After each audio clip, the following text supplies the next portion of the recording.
gostaríamos de agradecer e registrar as presenças do presidente da FenaSaúde, nosso palestrante de hoje, senhor João Alceu Amoroso Lima, do presidente do SINDSEG, Minas Gerais, Goiás, Mato Grosso e Distrito Federal, senhor Marco Antônio Neves, vice-presidente do SINCOR MG, senhor Paulo Fernando Matar, do presidente da ACONSEG Minas Gerais, senhor Robson Augusto Carneiro, da coordenadora regional da Escola de Negócios e Seguros, senhora Nívia Barros, dos membros do Conselho Consultivo, senhora Fernanda Machado, do presidente da Comissão Fiscal do CSP-MG, senhor Leandro Godinho, do vice-presidente do CSP-MG, Sérgio Prats, e dos diretores Fabiana Rezende, Rogério Gebim e Maurício Tadeu, e ainda a senhora Bela Valente, diretora da FenaSaúde,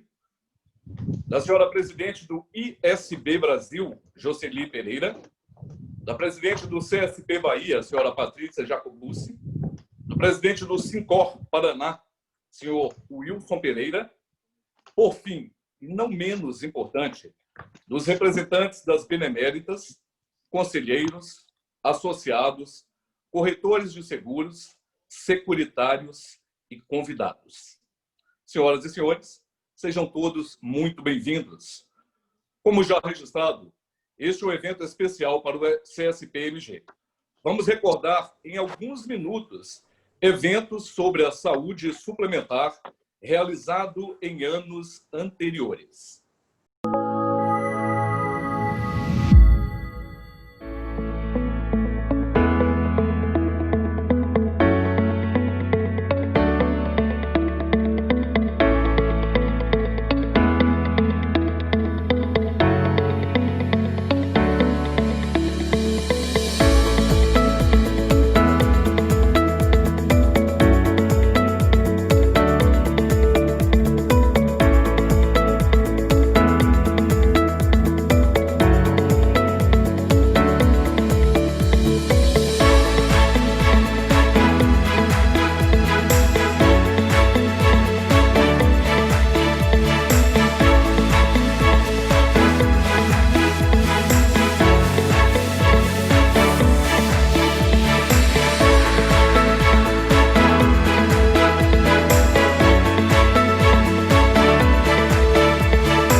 Antes de darmos início aos nossos trabalhos, gostaríamos de informar que, por gentileza, todas as perguntas deverão ser enviadas aqui via chat do Zoom. Os microfones, para que não haja interferências externas, por gentileza, deverão permanecer mutados, desligados durante o tempo da apresentação, as perguntas enviadas por escrito através do chat. Para a sua saudação, ouviremos neste momento o senhor presidente do CSP-MG, senhor João Paulo Moreira de Mello. Bom, bom dia a todos. Meu especial bom dia aí para o João Alceu, presidente da FenaSaúde, pela sua generosidade em nos ceder esse tempo para participar desse evento, né? É a segunda vez que o João Alceu atende o nosso chamado e, em razão disso, a gente tem aí registrado, João Alceu, você como uma pessoa generosa para o CSP-MG. Cumprimento aí a diretoria do CSP, o pessoal que está junto comigo aí nessa jornada, né? O vice-presidente Sérgio Prats, a Fabiana Rezende, o Rogério Gebim e o Maurício Tadeu, que vai me ajudar hoje aí na condução desse evento. Queria cumprimentar também cada uma das beneméritas que tem nos apoiado aí durante esses 10 anos. É um momento muito importante para a gente, esses primeiros 10 anos do CSP. e, em razão disso, agradecemos aí o apoio e, principalmente, a confiança que vocês têm na gente. Agradeço especialmente também ao Sincor, na pessoa hoje do Paulo Matado, Sintseg, na pessoa do Marco Neves, que sempre apoiaram o CSP, a Escola Seguro, a Nívia Barros também, que está com a gente desde o início.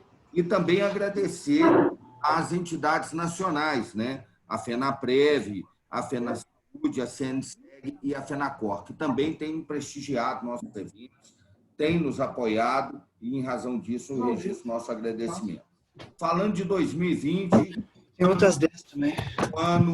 Um ano especial, um ano diferente, um ano que a gente tinha todo um planejamento, como a gente faz tradicionalmente, apresentamos para o mercado aqui em fevereiro, e quando chegou o mês de março, nós tivemos que mudar completamente o nosso planejamento, né? É um ano de muitos desafios em função da pandemia, mas, graças a Deus, é o 13º evento que a gente realiza esse ano, e a gente tem a satisfação de registrar que estamos completando hoje, superando a marca de 2.500 participações nesses eventos, né? Isso se dá principalmente em função do apoio de todas essas entidades e pessoas que eu já citei. O foco do CSP é na capacitação do mercado, é trazer informação, é disseminar o conhecimento sobre seguros de forma geral. E, para isso, a gente usa esses treinamentos, usa palestras, usa workshops e usa seminários, né? É uma satisfação para a gente assistir esse vídeo aí, com o registro do apoio que a FENASAúde, a ANS tem nos dado ao longo desses 10 anos, né? Com a Solange, que participou de 2 eventos nossos, o Zé Sequim, o João Alceu e até a ANS também, na pessoa do César Serra, que nos prestigiou. O ramo de saúde, falando do evento de hoje, né? É o evento que tem a maior penetração na sociedade. A gente diria aí que é o desejo de muita gente ter um plano de saúde, um seguro de saúde, algum instrumento da saúde suplementar, algum produto da saúde suplementar. Então, cerca de 20% da população possui, 22% da população possui algum produto da saúde suplementar. E, num ano como esse, devido à pandemia, é fundamental a gente debater o impacto dessa pandemia, as perspectivas da saúde suplementar, porque a gente sabe que, apesar do Brasil ter um pilar muito forte na saúde pública, que é o SUS, que superou diversos desafios esse ano, todos nós sabemos que a saúde suplementar é fundamental, é indispensável para a população brasileira. Então, diante disso, sem mais delongas, eu devolvo a palavra aí ao mestre de cerimônia para a gente iniciar e ouvir aí a importante contribuição aí do João Alceu. Muito obrigado a todos e tenham um ótimo evento. Os nossos agradecimentos pela saudação inicial ao senhor presidente do CSP-MG, João Paulo Moreira de Mello. Lembrando a todos, por gentileza, todos os microfones estarão mutados, permaneçam com eles em mudo durante toda a palestra, evitando assim ruídos externos e interferências durante a apresentação. As perguntas, como já informado anteriormente, deverão ser encaminhadas por escrito aqui através do chat do Zoom e serão enviadas, assim, aos debatedores ao final da apresentação. Convidamos, então, para proferir a palestra, cujo tema central é Saúde Suplementar, Impactos da Pandemia e Novas Perspectivas para o Mercado, o senhor João Alceu Amoroso Lima, que assumiu a presidência da Federação Nacional de Saúde Suplementar, FENASAúde, em fevereiro de 2019. O economista também é vice-presidente do grupo Notre Dame Intermédica, responsável pela Interodonto, segundo maior plano odontológico do Brasil, com 1.900.000 beneficiados. João Alceu é detentor do título Chartered Insurer, símbolo de excelência profissional do Chartered Insurance Institute no Reino Unido. Senhoras e senhores, com vocês, João Alceu. Bom dia a todos, é um prazer voltar a Minas, ainda que virtualmente dessa vez. Eu, em nome do João Paulo Moreira de Mello, eu cumprimento todos os membros do CSP-MG e todas as pessoas que estão participando dessa live. E agradeço também a gentileza e o carinho de uma cesta de café da manhã que eu recebi hoje de manhã aqui, naturalmente recheada do bom e velho pão de queijo das Minas Gerais. Os que não sabem, eu tenho um carinho muito grande por Minas, morei em Belo Horizonte há 5 anos, meus pais moram aí ainda, minha irmã, meu irmão, e sempre que posso volto. Portanto, quando o CSP convida para uma palestra ou um evento sobre saúde, eu consigo juntar o útil ao agradável, né? Participar do tema de saúde suplementar, que é apaixonante, mas também voltar e visitar os amigos em Minas Gerais. O tema da live hoje, que é o impacto da pandemia e novas perspectivas para o mercado, eu dividi ele em 2 pedaços, naturalmente. Primeiro, eu vou falar sobre uma série de impactos que nós observamos nesses últimos meses, e depois, no final, colocar uma espécie de perspectiva para os próximos meses ou anos em relação ao setor de saúde suplementar. Primeiramente, eu queria fazer uma contextualização. Nós estamos aqui completando, agora em outubro, 7 meses de pandemia, né? E ainda que muito do que eu vou falar aqui talvez seja do conhecimento de muitos, eu só vou citar alguns pontos para a gente colocar em contexto as observações que eu farei a seguir. Primeiro, a novidade da pandemia, né? Todo mundo já tinha lido sobre isso, a pandemia das pestes na Europa, da gripe espanhola, e a última tendo sido em 1918, portanto, há 100 anos atrás. E fato é que ninguém esperava, ninguém tem experiência, não há sistema, processo, governança, constituição que possa tratar desse tema até que ele chegue e você aprenda batendo cabeça e enfrentando todas as dificuldades que surgem, né?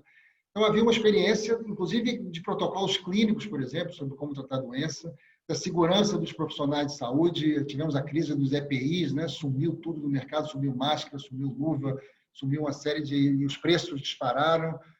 Como as empresas deveriam tratar seus funcionários, a segurança no ambiente de trabalho, as pessoas mais expostas ao risco, as pessoas, de regra geral, de idade mais avançada ou que tinham algum tipo de comorbidade. E as empresas acabaram aos trancos e barrancos, mas evoluindo muito até e se adaptando ao esquema de home office, e, enfim, estabelecendo comitês de crise, etc., né? Nesses últimos 6 meses, aprendemos, sim, nossa sociedade médica aprendeu como tratar a Covid, pelo menos como dar o primeiro combate à Covid, a taxa de mortalidade, os prazos de internação, tudo isso evoluiu e ficaram mais curtos no caso de período de internação nesses últimos meses, né? Os governos fizeram urgentes processos de licitação para a construção de hospitais de campanha, nos grandes centros principalmente, muitos já foram inclusive desativados, começaram a surgir inúmeros de casos agora nos últimos meses ou semanas de mau uso de verbas, de corrupção nos referidos processos ou em outros processos emergenciais de compra de equipamento, por exemplo, medicamento, etc. Nós enfrentamos desde o início as estatísticas descasadas, né? A gente não sabia essa confusão entre o registro de um óbito, por exemplo, e a ocorrência do óbito, né? Então, só mais adiante que nós, à medida que realocamos das datas de ocorrência, a gente consegue ver exatamente o momento em que houve pico e que as várias cidades brasileiras enfrentaram seus piores cenários, né? Tivemos problemas no Ministério da Saúde, de mudança de liderança e até de interinidade de liderança. Tivemos problemas do famoso negacionismo, né, de pessoas, muitas delas autoridades públicas, negando a gravidade da pandemia. Enfim, esse é o contexto que a gente viveu nos últimos meses. E o fato é que agora a gente começa a ver sinais de recrudescimento, ou seja, de melhoramento, de melhoras desses indicadores, principalmente com números de contaminados, números de internados e, graças a Deus, o número de óbitos tem caído também, né? É uma descida da rampa, quando você olha para o gráfico, né? Nós estamos descendo a rampa em termos nesses 3 indicadores. Um pouco lenta, mais lenta do que todos queríamos. Ficamos num platô muito grande, muito tempo, porque vários pontos do Brasil tiveram picos em épocas diferentes, quando um estava melhorando, o outro estava piorando, mas agora parece que todo o país como um todo está descendo a rampa em termos de número de óbitos. Nós estamos no início do fim dessa pandemia, pelo menos, né? Feita essa contextualização, João, eu queria abordar, a partir de agora, pontos críticos que o setor de saúde suplementar enfrentou nesses últimos 6, 7 meses, muitos dos quais sentiremos o impacto, né? E você pergunta aqui sobre o impacto, nos próximos anos, talvez meses, anos. Então, eu abordei aqui 7 ou 8 temas e eu vou falar rapidamente sobre cada um deles, muitos dos quais talvez sejam familiares para vocês. O primeiro é o da fila única, né? Que também chamada de gestão centralizada de leitos, né? Ou seja, era o único processo de regulação, basicamente é a triagem, indicação e alocação em hospitais dos pacientes que entram contaminados ou infectados, enfim, que precisam de cuidados. Esse sistema de gestão centralizada de leitos é previsto na Constituição de 88, gerou dúvida quanto ao próprio alcance dele, porque o termo ele nunca foi testado, na verdade, né?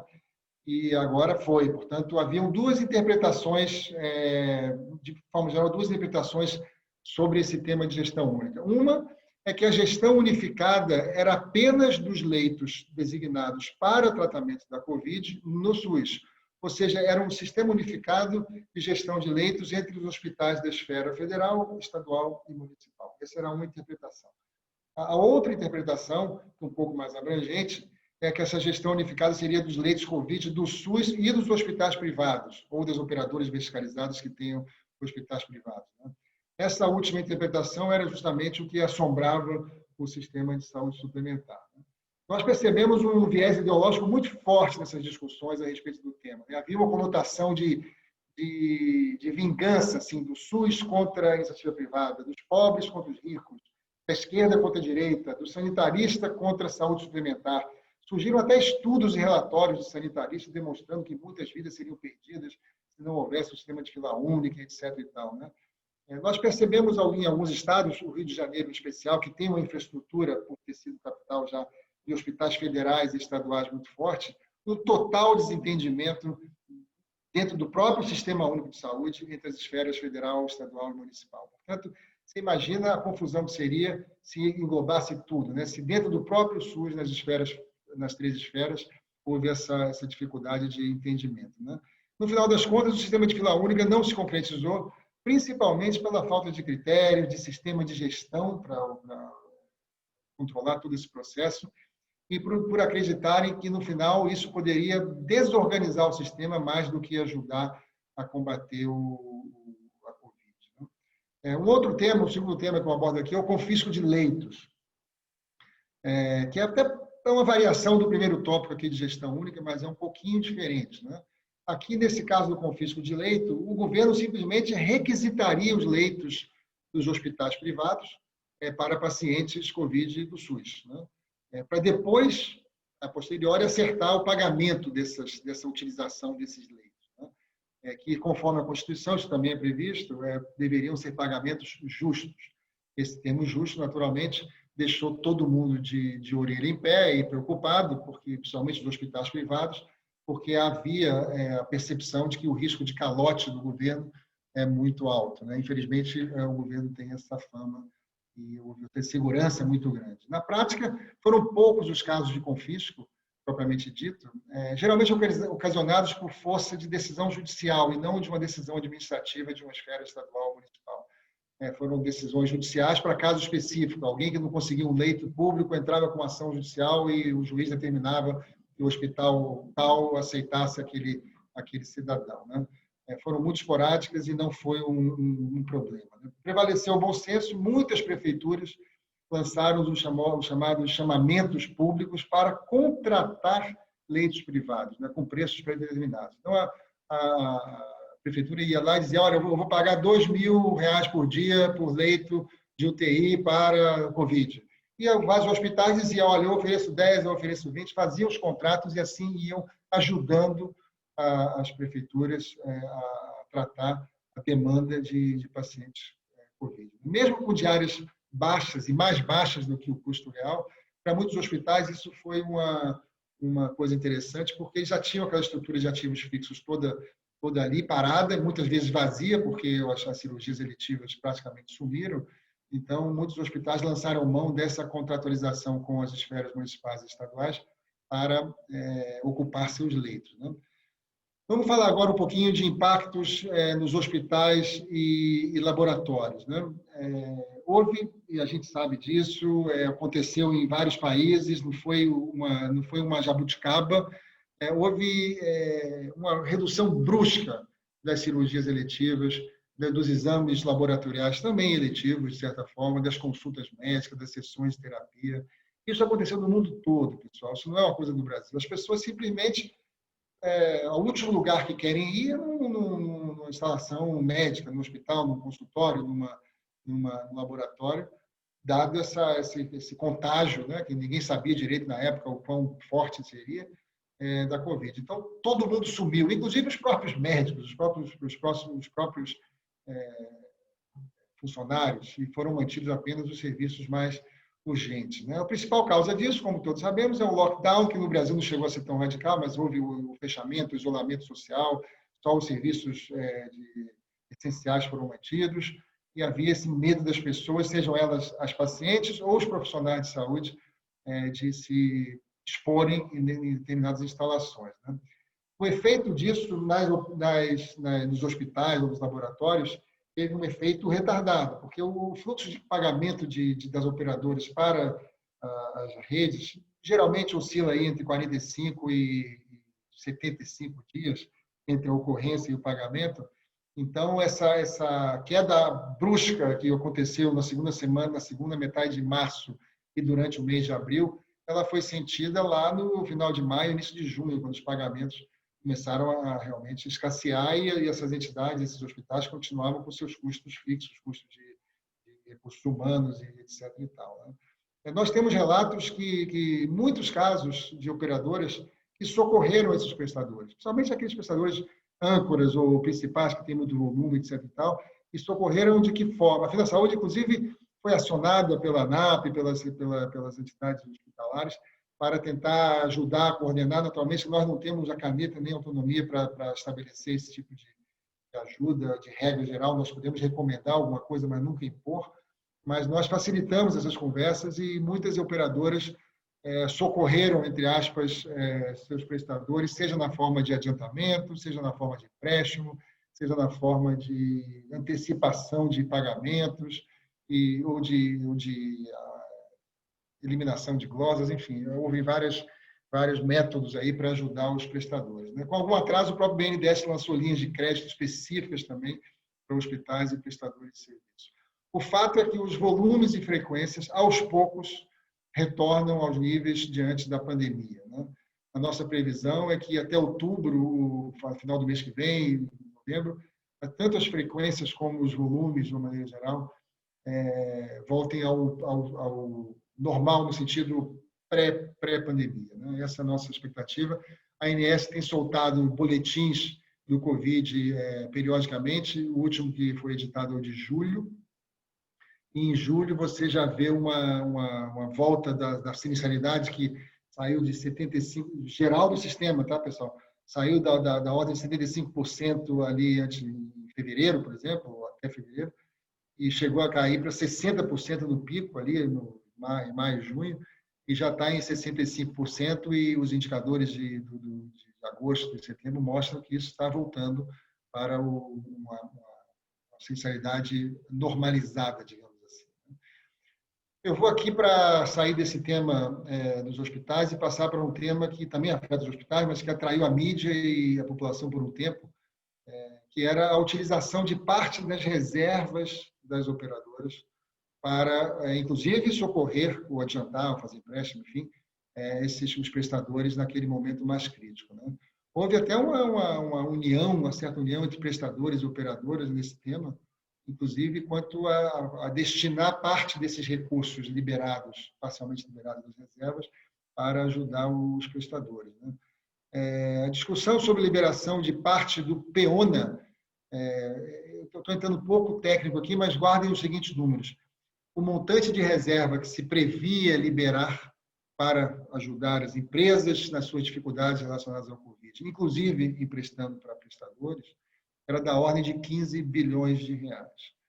Isso, inclusive, foi a narrativa da mídia, era que isso eram recursos públicos, e absolutamente são recursos das operadoras, são reservas das operadoras, inclusive para serem usadas em situações extremas de pressão no caixa, pressão na margem de solvência, como a pandemia, apesar de não termos imaginado que para isso seria usado.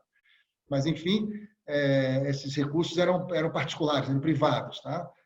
Desses 15 bilhões, cerca de 10 bilhões, portanto, 2/3, eram nada mais do que reservas de PEON, aqueles sinistros que já ocorreram, mas no fluxo de pagamentos ainda não chegou no operador e tudo mais.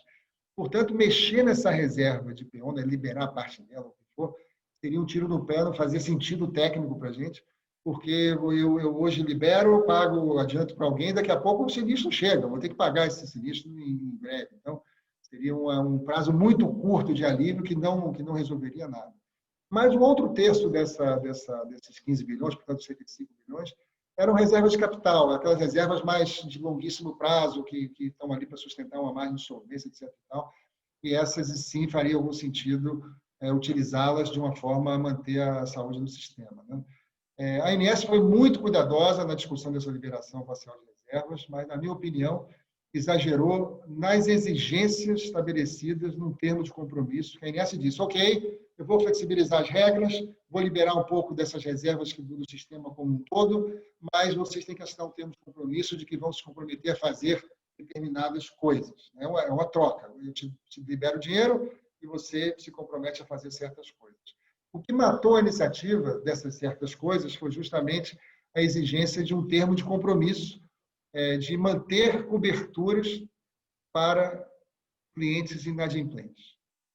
Eu acho até que a ANS, na época, mirou o cliente individual, que já tem até um espaço de quase 2 meses de inadimplência protegido, aqui, entre aspas, mas, ou o pequeno segurado, né, da pequena e média empresa. Mas a regra era geral.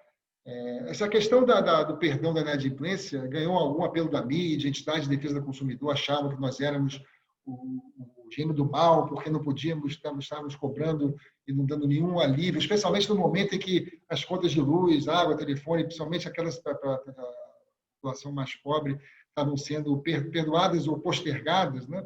Então, houve uma pressão muito grande, né? Mas a decisão de não aceitar tal imposição, esse termo de compromisso que eu acabei de me referir, era voluntário, as empresas podiam assinar, e só meia dúzia de 720 operadoras assinaram, o que representa basicamente zero do mercado. Portanto, foi um grande fracasso. Mas a decisão de não aceitar essa imposição refletiu a maturidade do sistema, a responsabilidade e a governança das operadoras em zelar pela solvência, em última análise, pela segurança dos consumidores, porque havia a impressão da mídia de que, ora, se a inadimplência sempre foi historicamente, digamos, eu vou chutar alguns números aqui, 8% a 9%, e agora foi para 11%, ora, as operadoras podem sim perdoar a inadimplência, porque isso aí não machuca ninguém, estão ganhando dinheiro, não tem cirurgia letiva. Esse era o discurso. Mas o fato é que a inadimplência só piorou de 8% para 9%, de 9% para 11%, porque havia esse risco, e continua havendo, do contrato ser cancelado se ele não for pago. Você imagina sair na manchete dos jornais uma notícia: operadoras não suspenderão cobertura dos clientes inadimplentes. O sistema não aguenta 2 semanas. Isso quebra, as empresas poderão lançar a mão de não pagar e priorizar outros pagamentos, e simplesmente o sistema quebraria. Então, a decisão de não aceitar essa imposição foi absolutamente um reflexo da maturidade do sistema como um todo. O próximo tema que eu queria abordar aqui, João Paulo, é o da telemedicina. Deixa eu tomar uma aguinha aqui. A telemedicina, existem hoje, de cada 5 lives, 1 ou 2 são sobre telemedicina, está muito em voga, foi uma grande conquista, é a grande protagonista dessa pandemia.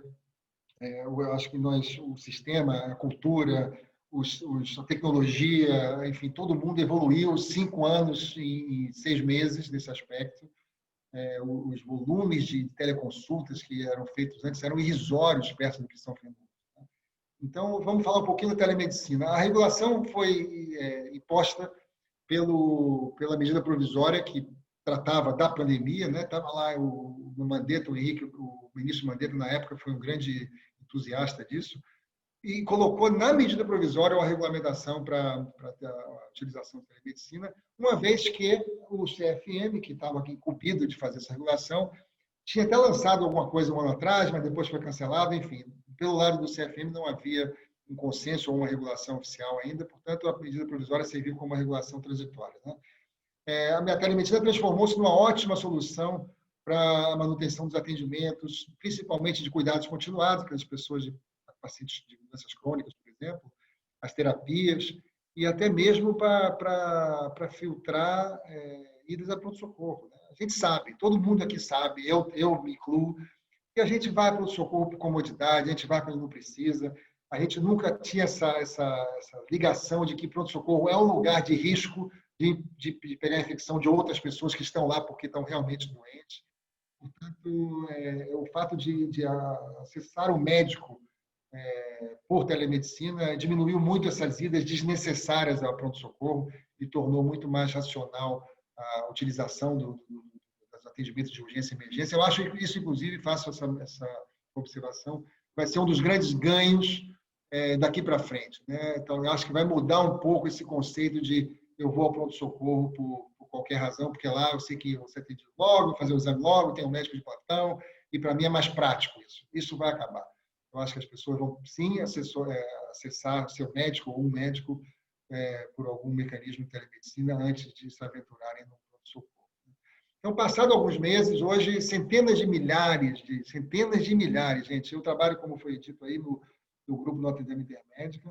Nós, no pico, chegamos a fazer 100 mil consultas no mês, 100 mil teleconsultas, desculpa, pelas plataformas de telemedicina que nós instalamos. Portanto, isso já caiu um pouquinho agora, está na faixa de 80 mil, mas ainda é uma enormidade perto do que era.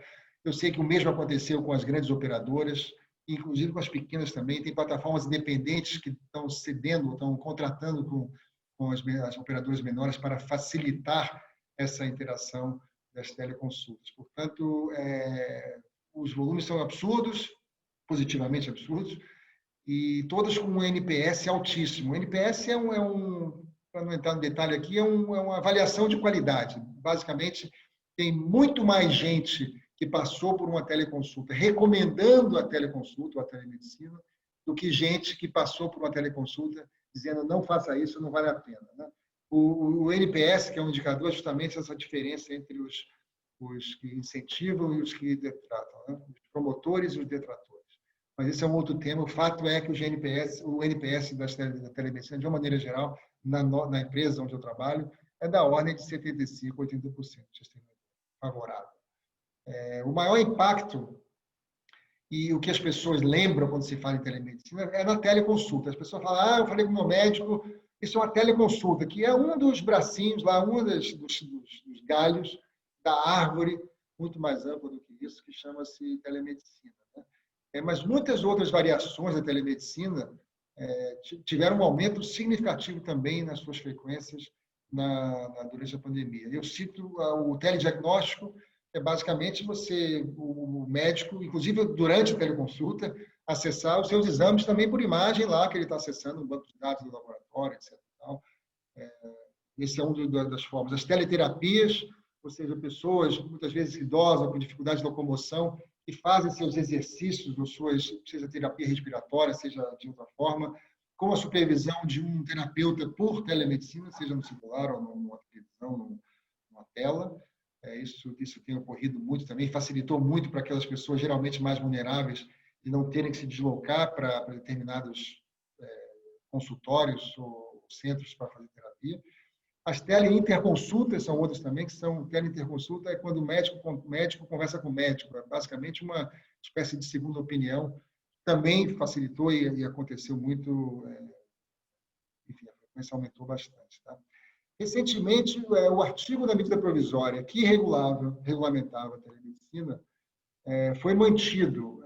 Na verdade, o último artigo lá dessa norma dizia que, após o fim da pandemia, o CFM voltaria a ser o órgão responsável pela regulação da telemedicina. O presidente Bolsonaro vetou isto, ou seja, ele disse a norma que está na medida provisória continuará. Mas esse veto foi derrubado. É um dos vetos que toda hora a gente fica lendo quantos vetos são derrubados do presidente. Um dos vetos derrubados foi esse, ou seja, voltou ao que era antes e, portanto, isso quer dizer o seguinte: quando oficialmente acabar a pandemia, que pela medida provisória é 31 de dezembro, volta para o CFM essa responsabilidade de regular a telemedicina.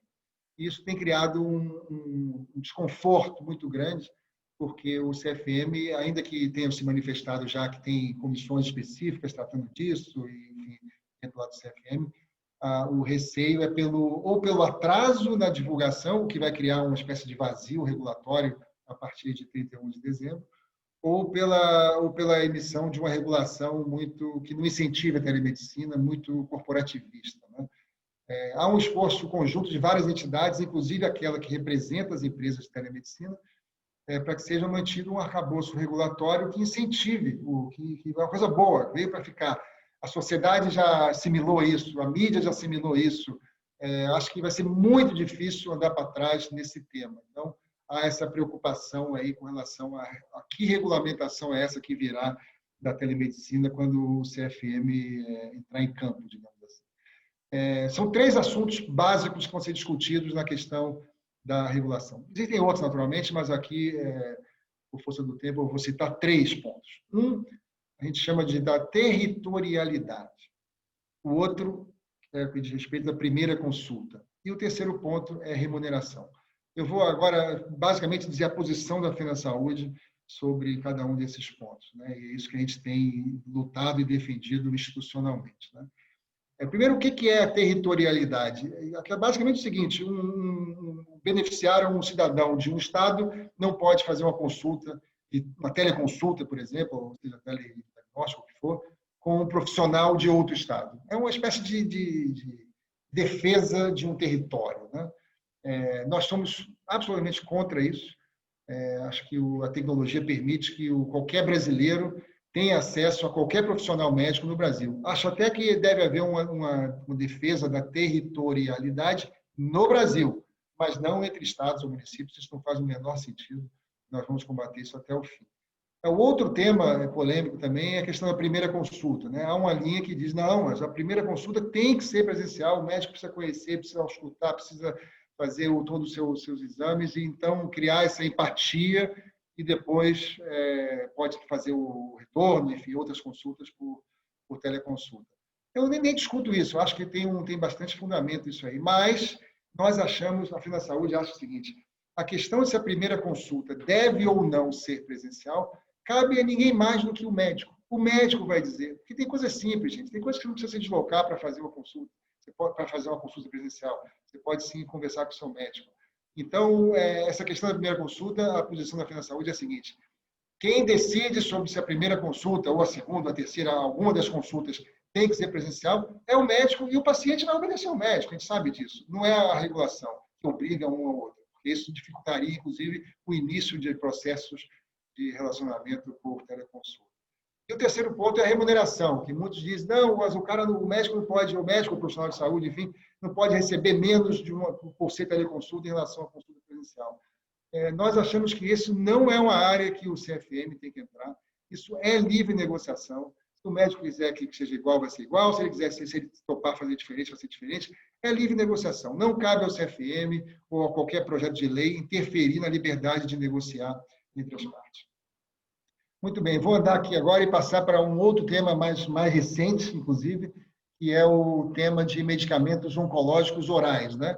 Existe um projeto de lei no Senado, isso é de 2 anos atrás, o 6330, mas ele foi incluído dentro do conceito de projetos relacionados ao Covid-19, com uma argumentação, na nossa visão, carecia de fundamentos, né? Basicamente, o Senado e a Câmara, para quem não está acompanhando isso, disseram o seguinte: olha, gente, nessa pandemia, todo mundo para casa, home office, etc. e tal, mas vamos tratar aqui só o que tem a ver com o Covid, pandemia, porque esse é o foco, etc. e tal. Então, alguém vai lá, busca um projeto de oncológicos orais, que são os remédios para tratar câncer, 2 anos atrás, feitos como não tinha pandemia nenhuma, com um argumento fraco que diz o seguinte: não, isso aí tem a ver com pandemia porque A pessoa que está se tratando de câncer pode receber o remédio em casa, tomar em casa, em vez de se deslocar até um hospital ou uma instalação médica para fazer o intravenoso. Isso não tem fundamento, eu não vou entrar no detalhe aqui, mas é um argumento, foi só um truque para botar isso dentro do bojo dos projetos ligados à Covid. Né? Então, devido à pandemia, esse projeto não passou por qualquer comissão do Senado, não foi votado, e foi votado, aliás, à distância, na emoção, e passou lá com um índice muito favorável e foi para a Câmara. Basicamente, esse processo dos oncológicos orais diz o seguinte: todo remédio oncológico oral, quando aprovado na Anvisa, é automaticamente incorporado no rol de coberturas das operadoras de saúde. E na nossa posição, qual é? Negativo. Isso é muito perigoso. Todo medicamento, o procedimento, o tratamento novo tem que passar por um processo que a gente chama de ATS, que é Avaliação Técnica de Saúde, para certificar não só da eficácia e segurança, como também da efetividade do tratamento, se ele substitui com valor, se ele agrega valor ao tratamento, etc. E tal. Isso sempre foi feito assim, isso é feito assim em todos os países. O Brasil está querendo criar mais uma jabuticabinha, que nós achamos que tem um lobby muito forte por trás disso, de criar essa via expressa entre a aprovação da Anvisa e a aprovação no rol de procedimentos da Anvisa. A FenaSaúde é contra o projeto e está sugerindo uma solução negociada junto com a ANS no que diz respeito à periodicidade. O argumento do projeto é que demora muito para a ANS fazer essas atualizações do rol, que normalmente 2 em 2 anos, por conta da pandemia, etc. e tal, esse último tem sido de 3 anos. Né? Nós concordamos que esse prazo pode diminuir e estamos trabalhando para isso. Todas as novas tecnologias, seja medicamento ou procedimento, independente da doença, se é para câncer, se é para AME, se é para autismo, o que for, tudo isso tem que passar por um processo de ATS, sob pena da gente ter um sistema que é absolutamente inacessível para todo mundo, porque ele é muito caro. A gente sabe que saúde é cara, isso é um tema que a gente está sempre discutindo. Nós endossamos uma proposta que, inclusive, foi reforçada agora no artigo do Armínio Fraga, há poucos dias atrás, de uma agência única de ATS, porque hoje existe o Conitec no SUS e a ANS faz lá com o rol de procedimentos. Não há por que não ter uma agência única que estuda essas novas tecnologias, estuda esses novos medicamentos e os aprova ou não para a cobertura tanto do SUS como da saúde suplementar. O provável desfecho dessa confusão toda é uma redução na periodicidade do rol. Mais recentemente, tivemos problemas dos planos sorológicos, né? O famoso examinho lá do IgG, IgM, que todo mundo agora, nós somos todos infectologistas e experts nesse assunto. Né? Então, apesar de manchetes tendenciosas, e a gente nunca vai ganhar essa batalha contra a mídia, de uma maneira geral, o jornalismo, a opinião pública, nesse tema específico, é importante frisar que o único exame chamado padrão ouro, que tem uma acurácia muito alta, 20%, para a detecção do Covid-19, que é o teste do RT-PCR, foi incorporado no rol da ANS em março, lá atrás. A ANS fez uma reunião extraordinária da diretoria e já incluiu o RT-PCR no rol de procedimentos, lá em março. Né? A questão do exame sorológico é que esses exames, como todos, ou a maioria já deve saber, eles não dizem se você está doente com o Covid ou não. Eles detectam a presença de determinados tipos de anticorpos, mas eles têm pouca aplicabilidade para o diagnóstico. Você não vai ao médico, faz o exame sorológico, ele vai dizer se você está ou não com Covid, ele vai dizer se você teve ou não exposição ao vírus da Covid. Né? Então, a principal utilização desses exames sorológicos é para estudos epidemiológicos, para saber para onde a doença está indo, para saber o percentual da população que está imunizado, e etc. E é uma ferramenta de política de saúde pública, mas não deveria estar considerado como cobertura de saúde suplementar. Houve, nesse caso, a interferência do judiciário, ficou evidente e foi atabalhoada a incorporação na ANS por força de uma ação civil pública do Estado de Pernambuco. Não houve nem prazo. A ação civil pública disse o seguinte: a partir de amanhã está coberto. E a confusão dos operadores para estabelecer rede de prestadores, para saber preço. Foi uma grande confusão, milhões, milhares de pessoas ligando para os call centers para saber onde tinha cobertura, quanto que era o reembolso. Houve NIPs para todo lado de essas reclamações, porque muitas as empresas não estavam preparadas para fazer um negócio desse em 24 horas, gente. É uma coisa, o Brasil tem 200 milhões de habitantes, o sexto maior país do mundo de território, né? Isso demora tempo, mas essa cobertura foi logo cassada, liminar, e depois a ANS, com um prazo de, sei lá, 2, 3 semanas depois, acabou incorporando os exames sorológicos com um determinado, digamos, juízo. A decisão da ação civil pública era cubra seus exames sorológicos, né? A ANS acabou incorporando isso, fez audiência pública, ouviu especialistas de todos os lados, ouviu as correntes de consumidores, de sanitaristas, de médicos, da saúde suplementar, enfim, e, no final, publicou uma norma mais equilibrada do que a simples incorporação escrita do exame. E essa norma tem o que a gente chama de um ADUT, que é uma diretriz de utilização, que dá alguns parâmetros para você evitar os abusos, né? Por exemplo, o exame sorológico não pode ser usado para a empresa discutir formas de retorno ao trabalho. Todo mundo, os funcionários todos fazem o exame sorológico para ver quem teve, quem pode voltar a trabalhar. Isso não existe. Não existe, não pode ser feito. É um abuso e só contribuiria para distorcer e aumentar os custos da saúde suplementar.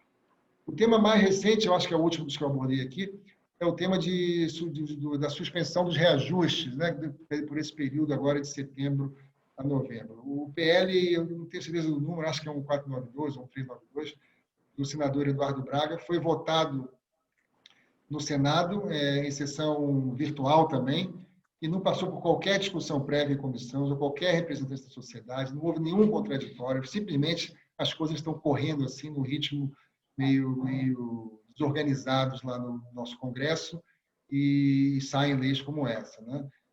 Representou claramente a insistência do Senado em forçar algum tipo de, eu ponho aqui entre aspas, punição ou contribuição dos planos de saúde, à medida que estava todo mundo ouvindo que as cirurgias sumiram, que os planos de saúde ganharam muito dinheiro, e, de fato, os resultados do segundo trimestre mostraram um aumento muito grande dos resultados, porque o segundo trimestre houve uma redução de essencialidade, mas o ponto que a gente sempre argumenta é que isso deve ser analisado num prazo mais longo, de um ano, no mínimo, para a gente ver como é que é uma oscilação de uma curva, um vale na utilização foi compensado por um pico depois da volta da normalidade.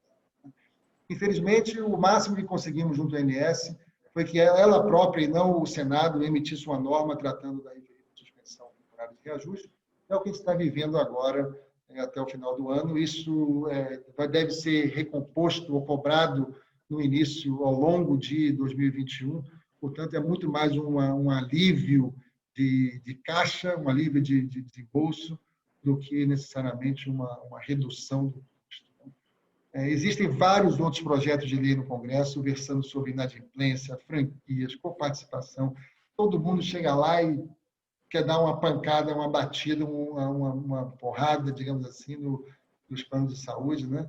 Mas na Câmara, a Câmara tem sido mais disciplinada, eles têm lá o que eles chamaram de comissão externa do Covid, que analisa, uma comissão numerosa, analisa esses projetos, presidida pelo deputado Luizinho, que é médico, conhece saúde suplementar. Portanto, ele tem posto assim, uma discussão muito mais científica, baseada em evidências, baseada em fatos, ouve os lados, etc. e tal, do que simplesmente uma coisa mais apaixonada, mais de momento, mais de emoção. Existem muitos outros temas, João Paulo, que são importantes no momento, como a reforma tributária, que eu não vou entrar aqui, senão eu vou estourar meu tempo, eu estou aí já com quase 35 minutos. Com relação a perspectivas para o mercado, eu vou fazer uma rápida observação. Teremos tempos difíceis e turbulentos pela frente, sim. O grau de dificuldade dependerá da recuperação econômica e de eventuais novos estímulos do governo para manter a economia em nível de funcionamento minimamente razoável. A gente tem visto esse negócio dos 600, que agora virou 300. Quando isso acabar, a gente vai sentir um tranco. A gente espera só que a economia, pelas suas próprias forças, já chegue a um nível, a um patamar que consiga dar continuidade sem esses auxílios que vão acabar eventualmente. A gente deve ver nos próximos anos, meses, ou nos próximos 12 meses, ou 24 meses, a continuação do processo de consolidação do mercado. E a empresa que eu trabalho, o Grupo Notre Dame Intermédica, tem sido um dos líderes, juntamente com a Apivida do Nordeste, nesse processo de aquisições e compras e consolidação. Para você ter uma ideia, nós chegamos finalmente aí à sua terra, a Belo Horizonte. Fizemos aquisições na região de Poços de Caldas, depois um hospital grande lá em Divinópolis, e finalmente adquirimos aí o Grupo Vitalis na Praça de Minas. que, por sua vez, também teve um outro grande negócio com a Apvida. Portanto, hoje, Belo Horizonte, ou Minas, de uma maneira geral, é o centro de batalha aí com a Unimed local. Enfim, eu espero que o único a ganhar com essa batalha toda seja o consumidor mineiro, na medida que vai ter mais oportunidades e mais empresas brigando e buscando conquistá-lo, né? Teremos também uma revisão da cadeia produtiva. Ficou uma lição aprendida nessa pandemia, que a dependência de determinados fornecedores, seja de um país, ou seja de um fornecedor específico, seja para respiradores ou máscaras ou equipamentos de EPI, ou o que for, nós temos que rever isso. Talvez a máxima de que vamos concentrar tudo em pouco ou um fornecedor para ter o melhor preço, talvez seja revista, porque vai ser importante manter essa distribuição do risco, seja por país, por região ou por fornecedor dentro de um mesmo país. Eu acho que isso vai ser revisto, né? Veremos, sim, uma redução gradual do famoso fee for service, daquele pagamento por procedimentos, para esse conceito ainda um pouco amplo, subjetivo, de remuneração baseada em valor, né? A própria FenaSaúde está conduzindo uma live, acho que amanhã, se não me engano, 1º de outubro, sobre esse tema. Outras entidades estão fazendo também. Cada vez mais se fala em sair, dentro do possível, do sistema de remuneração de fee for service ou de remuneração por procedimento para uma coisa mais ampla que procure ver o valor agregado ou o estado de saúde de uma população ou de determinados indivíduos, né? Telemedicina, com certeza, já falamos bastante, e ela vai, ainda que o CFM seja resistente aqui e ali, eu acho que a força da sociedade, da população, esse negócio não tem volta e vai se consolidar como uma ferramenta muito importante. Do ponto de vista administrativo, o home office não será como está sendo hoje, meio que radical, né? Mas vai haver o meio termo. O pêndulo veio de tudo no office para tudo fora do office. Vai ficar em algum termo aí de ou pessoas que trabalham alguns dias na empresa, outros dias em casa, ou alguns tipos de atividades só fazem em casa, outros só na empresa. Mas o fato é que o conceito veio, criou raízes, vai crescer, não tão radicalmente quanto se imagina, mas certamente vai ser uma nova realidade, né? E, finalmente, a gente vai ver agora muitos produtos novos, que já estamos vendo, inclusive, que gravitam ao entorno dos produtos regulados de saúde. A gente está vendo aí alguns cartões de crédito, cartões de benefício, ou lançando serviços de assinatura, que você paga X por mês e tem acesso a plataformas de telemedicina, esse tipo de coisa. Essas empresas estão mirando aqueles que estão ali na fronteira, que não têm renda para ter o plano privado, ou perderam o plano privado há pouco tempo, mas não querem usar o SUS, ou querem usar a telemedicina como um complemento ao SUS. E a gente vai ver isso. Tem uma fronteira regulatória um pouco tênue aí, eu acho que a ANS eventualmente vai se manifestar sobre até onde está ok, a partir de onde não está ok, e nós vamos participar dessa discussão. Então, eu procurei respeitar aí os meus 40 minutos. A melhor parte do debate vem agora, não com a minha exposição, mas com as dúvidas sobre esses pontos ou outros pontos que eu não mencionei. Eu passo a palavra para você, então. Os nossos agradecimentos ao senhor João Alceu Amoroso Lima pela brilhante apresentação, os agradecimentos por participar conosco nesse dia e solicitamos que, por gentileza, possa permanecer para participar do debate, respondendo assim as perguntas dos nossos convidados. Convocamos para comentar e debater sobre o assunto abordado na palestra os senhores João Paulo Melo, presidente do CSP-MG, Marco Antônio Neves, presidente do Sindiceg, Minas Gerais, Goiás, Mato Grosso e Distrito Federal, e Paulo Fernando Matar, vice-presidente do Sincor, Minas Gerais, e para atuar como mediador do debate, o diretor do CSP-MG, com a palavra nesse momento, o senhor Maurício Tadeu.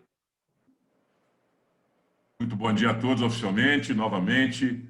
João Alceu, muito obrigado aí pela gentileza, generosidade de nos ensinar em tão pouco tempo um conteúdo tão brilhante assim, né? Então, você trouxe aí os impactos e as perspectivas e nós daqui a pouco vamos debater, já tem algumas perguntas aqui muito interessantes, mas antes de debater, eu gostaria de pedir ao Marco Antônio Neves, não sei se ele está aqui no painel ainda, alguém pode... Marco Antônio, gostaria que você, por favor, fizesse as suas considerações aí qualidade de presidente do Sindiceg Minas, Goiás, Mato Grosso, Sul e Distrito Federal. Ele tinha me prevenido que tinha um compromisso na empresa, com o presidente da empresa, às 10h30. Então, ele teve que sair. Ok, então, João Paulo, se não tiver alguém para falar em nome dele, o Wesley, Landulfo, se alguém quiser falar em nome do Sindiceg, eu volto daqui a pouco. Mas vou passar a palavra para você, João Paulo, com os seus comentários e os seus questionamentos. Na sequência, Paulo Matar, e depois alguém que puder representar o Sindiceg, por favor, me assine aqui no chat. Muito obrigado, João Paulo. Vai. Bom, João, muito obrigado mais uma vez, né? Você fez aí um overview interessantíssimo aí desse mercado nosso, como eu falei inicialmente, um mercado tão importante para a população brasileira, né? O meu comentário, João, vai mais, na verdade, uma provocação, né? Porque a gente sabe que a gente atua num mercado esse mercado de saúde suplementar é um mercado privado, né? E tem sempre esse meandro com a questão humanitária, com a questão social, né? E é difícil atuar nesse mercado em função dessas questões, que são absolutamente pertinentes, né? Mas a gente sabe que o empresário, quando ele monta o negócio dele, ele monta dentro da legislação, dentro das perspectivas, dentro lá da atuária, e o objetivo dele final, evidentemente, é ter resultado, né? E o resultado é que sustenta esse modelo da saúde suplementar, na medida em que o empresário enxerga como viável atuar na saúde suplementar, né? Bom, então, nessa linha, eu queria te perguntar sobre a solidez desse mercado e a viabilidade desse sistema, né? Se é um modelo ainda viável, né? Ou você enxerga já a necessidade de alguma mudança de rumo, de alguma mudança no modelo que o Brasil tem na saúde suplementar? Obrigado pela pergunta. O mercado, com raras exceções, está absolutamente saudável, viu, João Paulo? Não estava 20 anos atrás, quando surgiu ali 9656, com uma série de normas prudenciais de reservas e capital mínimo, e solvência, etc. e tal, que ao longo desses últimos 20 anos foram sendo constituídas, né? Eu diria até que se tivesse passado o termo de compromisso a que me referi, com o perdão à inadimplência e liberação de reservas, aquilo ia ter um efeito duplo negativo. Ao mesmo tempo que você andaria para trás na régua de constituição dos níveis de reserva requeridos pela ANS, pelas boas práticas contábeis, você ia ter um problema de caixa nas empresas, porque ia haver uma inadimplência de um nível, na minha opinião, muito elevado. Então, de uma maneira geral, o mercado está saudável, não se discute isso. Teremos, sim, situações pontuais de empresas, regra geral, empresas... Nesse mercado funciona a questão da escala, né? Quanto menor a operadora, mais suscetível a oscilações ela está. Você imagina, para citar um exemplo, uma liminar da justiça mandando uma pequena operadora que tem 10 mil vidas, e são centenas que existem na INS, pagar um desse medicamento que ganhou o título de medicamento mais caro do mundo, aí o Solgesna, que custa 12 milhões. Esse troço machuca uma empresa dessa, ela fica de joelho e não consegue se levantar, sabe? Então, eu diria que o mercado, de uma maneira geral, está saudável. Há uma preocupação maior, eu acho que com as operadoras menores, tá? Mas a ANS tem sido muito diligente nesse acompanhamento das normas de constituição de capital e de reserva, e eu acho que ainda temos pandemia pela frente. Não estou dizendo que o problema acabou, não, mas certamente o pico passou. Assim a gente espera, né? Não sei que nos reserva o futuro agora, mas e nesse pico o sistema aguentou bem o tranco, porque ainda que se fale que a gente teve resultados maravilhosos, porque as empresas, as cirurgias eletivas não aconteceram, a própria ANS mostra estatísticas que uma internação de Covid em UTI custa R$42 mil e uma internação de UTI normal custa 20. Então, essas internações de Covid que estão acontecendo ainda, talvez em escala menor, machucaram bastante o setor e as empresas aguentaram de uma maneira... Funcionou tudo normalmente. Isso foi um teste de ferro, eu diria, um teste absolutamente... teste de fogo, eu digo, da capacidade do mercado de segurar o tranco. Né? Veremos nos próximos meses, com essa recuperação, esse esperado aumento de volume do que ficou represado, se as empresas as operadoras estavam bem preparadas, mas eu não tenho dúvidas de que não teremos problema, exceto pontualmente aqui e ali. Tá? Com relação ao modelo de sustentabilidade, a grande discussão, indo para uma coisa um pouco mais ampla, é o seguinte, pense bem, se há uma limitação de recursos, em qualquer coisa, se há limitação de recursos, há que se fazer escolhas, porque os recursos não são infinitos. E apesar da dificuldade de se discutir isso aqui no Brasil, porque há um viés emocional muito forte, de que saúde é direito de todos e saúde não tem preço, aquelas coisas todas, a sociedade tem que entender, e eu acho que boa parte já entende, apesar de haver discussões ao contrário, de que não adianta ficar incorporando com rapidez e sem análises oncológicos orais que custam 30, 50, 60 mil reais por mês de dose, ou remédios específicos que custam 1 milhão, 2 milhões, porque isso encarece todo o sistema. Talvez não quebre uma operadora, mas encarece todo o sistema. E depois vem aquela choradeira que as pessoas se recusam a entender de por que os planos de saúde sobem 12%, 15%, 18%, quando a inflação é 2%, 3%. Meu Deus, nós estamos ficando muito velhos, estamos vivendo muito mais, e isso tem um preço, Só que a gente não tem dinheiro para pagar o preço disso. Então, temos que fazer essa discussão, é muito meio filosófica, de até onde devemos incorporar coisas e cobrir tudo e, do outro lado, limitar o acesso, por exemplo, pela simples falta de renda para poder pagar por um plano de saúde. João Alceu, muito obrigado. Viu? É a discussão do tamanho do cobertor, né? E o que você quer cobrir, né? Com certeza. É isso aí. Muito obrigado, Maurício. Pode tocar. Obrigado, João Paulo. Obrigado, João Alceu, pela resposta. Nós estamos aqui com o Pablo, que é diretor também de Sinteg. Ele vai falar em nome do Marco Antônio Neves. Por favor, Pablo, suas considerações e, eventualmente, alguma pergunta que você queira apresentar ao nosso querido palestrante, João Alceu.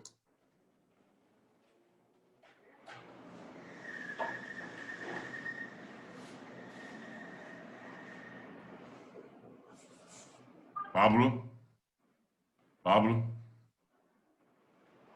Olá, bom dia.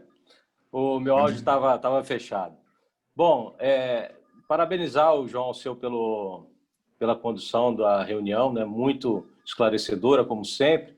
Tive a oportunidade de estar com ele na primeira que ele fez também lá no CSP, né? No auditório.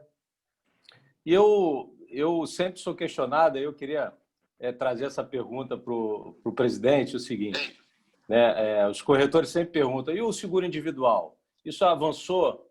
Né? Como que está tramitando isso nos órgãos reguladores, na ANS? Né? O que a gente espera do seguro individual para o futuro? Volta? As operadoras pensam em voltar? Né? A gente tem aí vamos dizer assim, uma restrição grande pela regulamentação. Né? O que a gente pode esperar desse mercado? Pablo, obrigado pela pergunta. Eu bato nessa tecla há muito tempo, cara. É uma luta esse negócio, porque eu espero que o ditado água mole em pedra dura, tanto bate até que fura, acabe funcionando aqui. A questão do seguro individual é a seguinte: primeiro, enquanto permanecerem as regras que hoje existem de reajuste das carteiras individuais, esquece. Isso não incentiva o mercado a voltar a vender esse tipo de produto. Exceto coisas muito pontuais ou muito amarradas com uma rede fechada, como algumas empresas fazem para a terceira idade, por exemplo, isso é um mercado que tem aumentado aí. Mas com as regras atuais, não volta. Por quê? Porque é quase uma irresponsabilidade do ponto de vista dos gestores de uma operadora entrar num negócio que é para a vida inteira, é um contrato de longuíssimo prazo que você, a rigor, não pode cancelar, com regras, no caso, não só, até um tempo atrás eram pouco claras, agora são claras e claramente erradas, né? Claramente inapropriadas para o mercado, porque procuram limitar esses reajustes dos planos individuais, que, ao mesmo tempo, Pablo, eu acho que a nova forma, as gerações novas estão se relacionando com seus empregadores, está surgindo uma geração de pessoas que não tem um emprego CLT tradicional, sentado 8 horas por dia numa empresa. Ele trabalha para uma empresa do Canadá, em tarefas específicas, para outra aqui, outra colar, ele é autônomo, e o seguro individual precisa voltar para atender essas demandas. Essas demandas têm sido preenchidas de uma forma pelos meios, né? As pessoas constituem lá suas empresinhas individuais e acabam navegando por aí. Nós temos insistido com a ANS sobre a revisão dessas fórmulas de reajuste individual, sem sucesso, porque é um tema político, é um tema sensível, a gente sabe disso, mas a carteira, de uma maneira geral, de plano individual, continua parada há anos e ela vai só diminuindo pelos cancelamentos que vão acontecer, ou até por morte, mas, enfim, principalmente pelos cancelamentos que vão acontecendo. Eu acho que já existe uma proposta, uma ideia que seria absolutamente fundamentada e razoável para se mudar a regra atual de reajuste de planos individuais. E é isso, é tão simples quanto o que eu vou falar. Tá? Hoje já existe uma norma de reajuste por carteira, que é chamado pool, né? O chamado pool da ANS. Né? Então, cada operadora, para todos os seus planinhos ali de 2 a 29 vidas, os PMEs, os MEIs e etc., ela faz um cálculo da variação do VCNH, enfim, daquela carteira inteira, submete isso à ANS e diz: esta carteira inteira aqui precisa ser corrigida em 12%, por exemplo. Né? E ali você pega um cara que nunca foi ao médico e pega um cara que está 365 dias internado. Ele vai ter 12%. Isso é o pool, isso é o mutualismo na sua essência. A nossa pergunta, a nossa proposta tem sido o seguinte: ora, se isso já é feito para essas carteiras de pool, que apesar de tratarem de 2 a 29 vidas, a média delas deve ser em torno de 4 vidas, puxa muito mais para os números baixos ali, por que não considerar para aquela operadora também os individuais como parte desse pool? Porque são riscos muito parecidos, é um perfil de risco muito parecido. Então, isso não daria trabalho nenhum. Isso basicamente dizer o seguinte: olha, a partir de agora, para a operadora Notre Dame Intermédica, não só consta o pool de até 29 vidas, como a carteira individual vai toda aqui para dentro também, e isso aqui vai ser um ajuste só para todo mundo.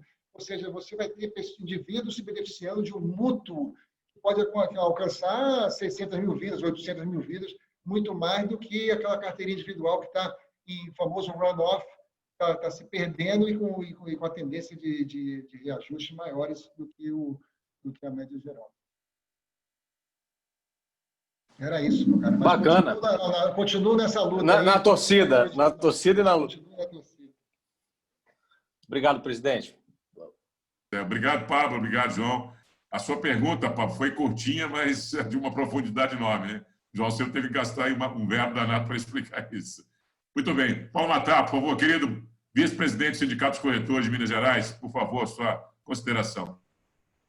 Bom dia a todos. Eu recebi a incumbência de substituir a Filomena, que hoje está com compromisso no Rio de Janeiro, na FENACOR.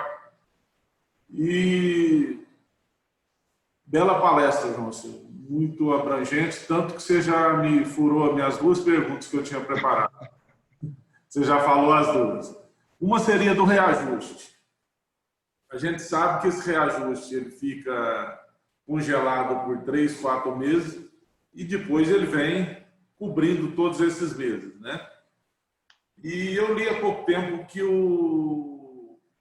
grande parte da classe média vai falir em 2021, muito em razão do alto custo do plano de saúde, do seguro de saúde. Existe um meio termo aí, não? Paulo, eu não sei qual é a sua fonte, mas eu diria, na minha opinião, é fake news. Esse negócio que a boa parte da classe médica vai falir por causa de plano de saúde. Classe média. Classe média, por exemplo. Eu acho que é muito forte isso.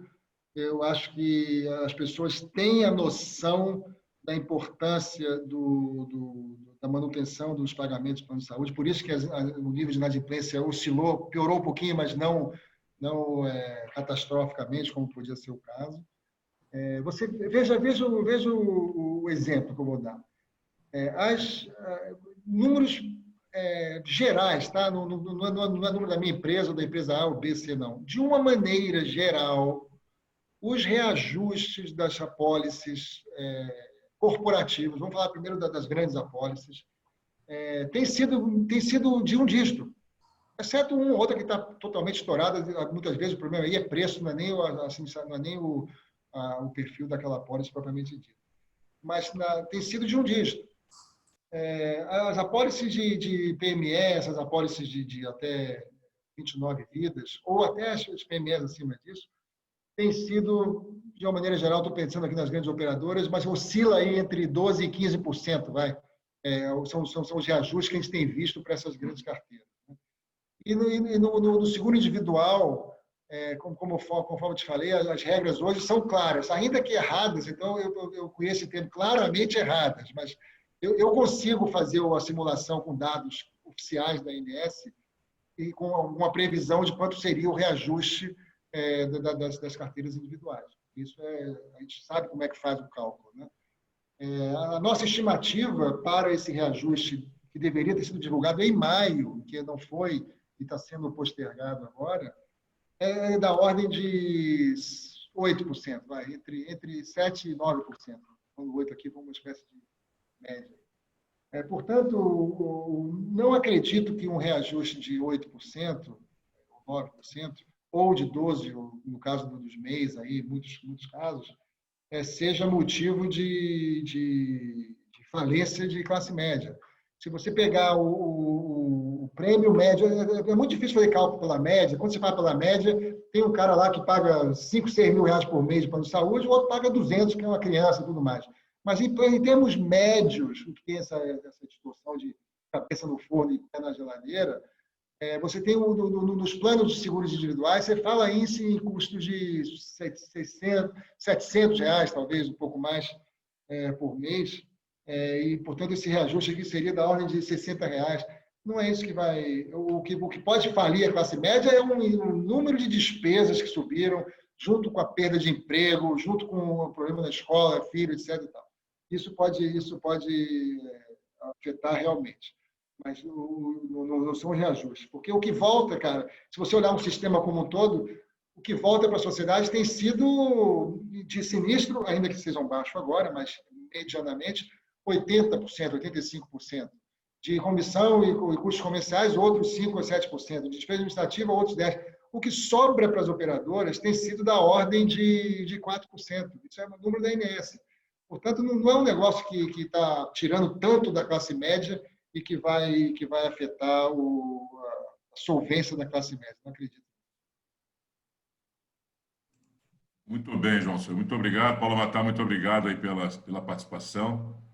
Esse evento, João Silvio, é um evento do CSP Minas Gerais, mas temos aqui gente do Brasil inteiro, do Paraná, da Bahia, do João Pessoa, São Paulo, Rio.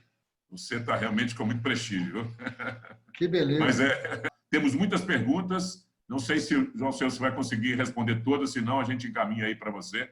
E você, por favor, por gentileza, responda aí diretamente para a gente, que a gente encaminha para o interessado. Tem algumas considerações, algumas reflexões, eu vou passar para você. Se você quiser ajudar na reflexão, será ótimo, senão você fala, passo, tá bom? Começando aqui pelo Ezequias, lá de João Pessoa, ele pergunta aqui, na verdade ele faz uma reflexão, não houve negacionismo por parte do governo federal e, na opinião dele, agiu de forma extraordinária. O que houve foi um alarde desnecessário por parte da mídia dos mal informados. A própria dengue foi muito pior do que esse vírus fabricado em laboratório pelos ditadores chineses. Vamos colocar as coisas em seu devido lugar. Você quer comentar ou passa? Eu passo. Isso é uma discussão política e que não vai render nada aqui nesse seminário. Ok, é o que eu pensei também, mas vamos lá. A Vanessa Chaib coloca uma questão mais ligada à odontologia. Ela diz que estamos discutindo exaustivamente saúde geral. Gostaria de perguntar qual será o papel da odontologia nesse contexto, pois sabemos que grande parte dos profissionais estão parados até hoje pelo alto risco de contágio. Credenciar dentistas para efetivamente cumprir o rol, isso é complexo e como é que a gente pode apostar nesse mercado, nessa gestão de parceria? Por favor. Eu perdi o nome, acho que é Vanessa, você falou? Vanessa Chaib, isso. Tá, Vanessa, eu estou acompanhando bem de perto essa questão da odontologia, inclusive uma partezinha aqui com essa história da suspensão de reajuste, foi aos 45 minutos do segundo tempo, muito ali com discussões até de tarde da noite com reguladores que faziam painéis com a indústria para ver como é que a gente botava isso de pé, que a gente sugeriu que os planos odontológicos ficassem fora dessa suspensão de reajuste, porque você tem plano odontológico cujo preço médio, o ticket médio é da ordem nos individuais, da ordem de 20, 30, nos corporativos, da ordem de R$11, são ajustados pelo IPCA e, portanto, não é 80 centavos ou 70 centavos que vão fazer diferença no reajuste da suspensão de reajuste. Portanto, os planos odontológicos ficaram fora dessa confusão e ia dar muito mais despesa para botar para operacionalizar do que necessariamente de economias para os segurados beneficiários, né? A odontologia, eu sou responsável pela Interodonto, que é hoje a segunda maior empresa do Brasil depois da Odontoprev. Nós temos lá, apesar de ter dito aí na minha apresentação 1,8 milhão, são hoje 2,5 milhões de usuários, né, ou beneficiários, né? Nós percebemos, assim como na parte médica, digamos, um sumiço dos clientes dos consultórios e um sumiço dos dentistas também. Saiu todo mundo correndo, né? Cada um foi para dentro de casa e se proteger até entender o que estava acontecendo. Isso, o vale disso, o pior momento disso foi em abril. E para você ter uma ideia, se você considerar fevereiro numa escala 100, e março ela começou a cair, porque a partir de meados de março começou esse problema da pandemia, e depois abril foi o crítico, e depois começou a se recuperar lentamente a partir de junho. Nós hoje, lá na Interodonto, portanto, é uma amostra de 2,5 milhões, uma amostra absolutamente relevante, é mais ou menos 10% do mercado brasileiro, de planos de odonto, né?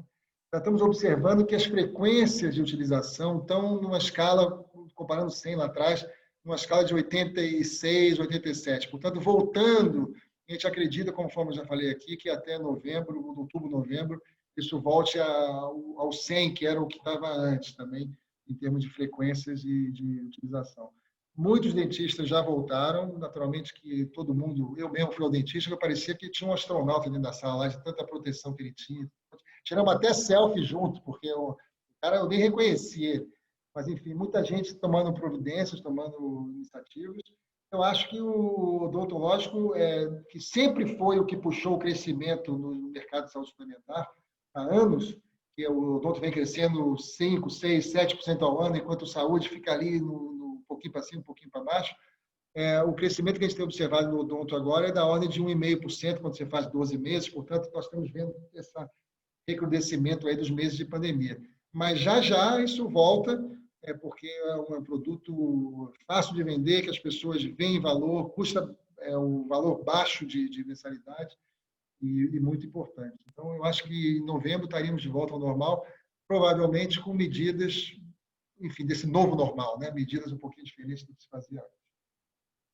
Obrigado, João. A mesma Vanessa está questionando sobre a questão da aceitação da atenção primária à saúde. Ela diz aqui que as apostas estão na gestão compartilhada com o paciente e surgiram inúmeros produtos com porta de entrada induzida.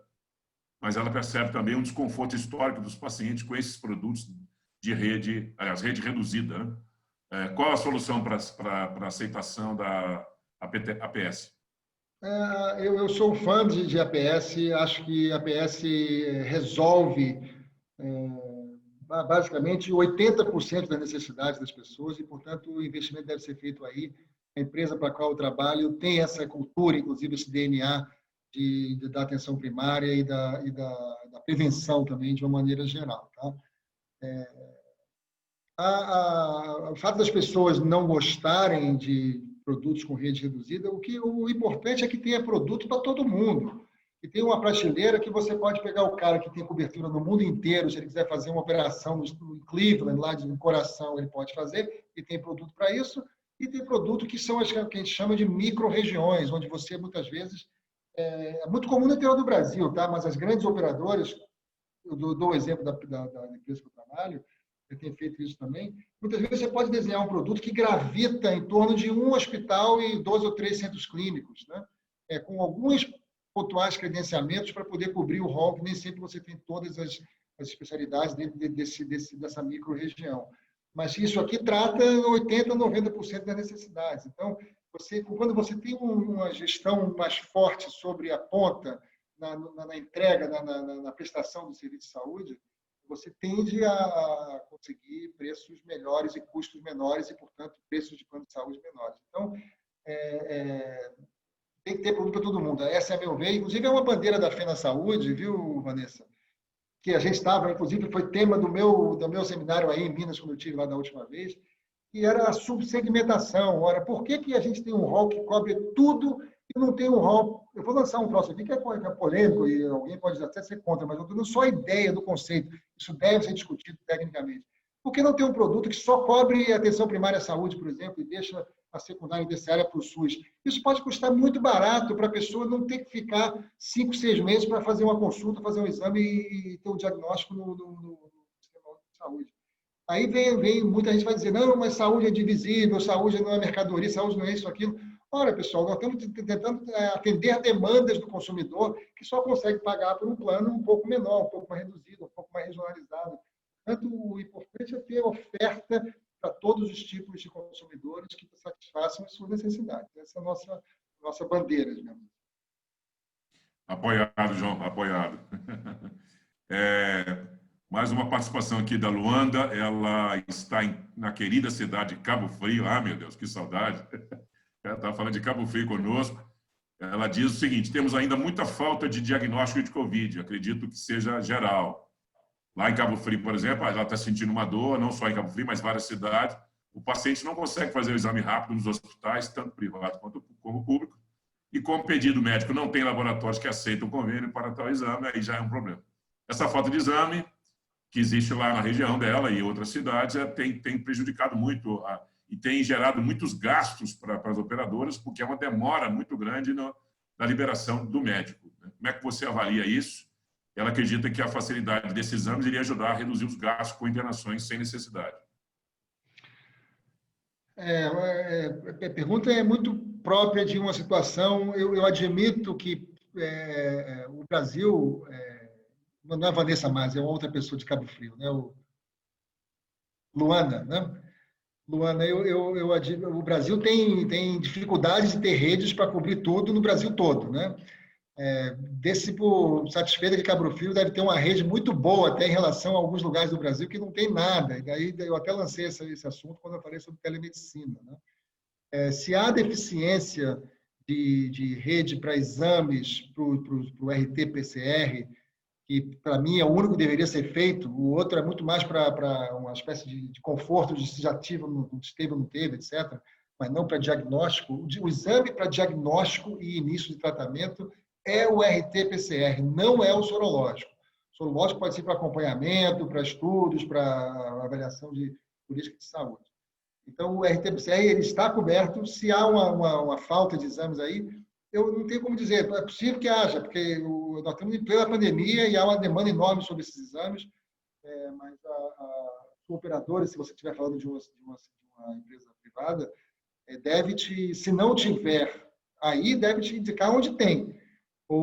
Enfim, é uma coisa muito mais operacional que deveria estar coberto, não deve ter problema para cobrir isso, porque deve ter rede, mas sim, pode ter problemas de estoque de exames, que é o problema do Brasil todo, não é nosso, não é especificamente de um operador ou de um laboratório. Ok, obrigado.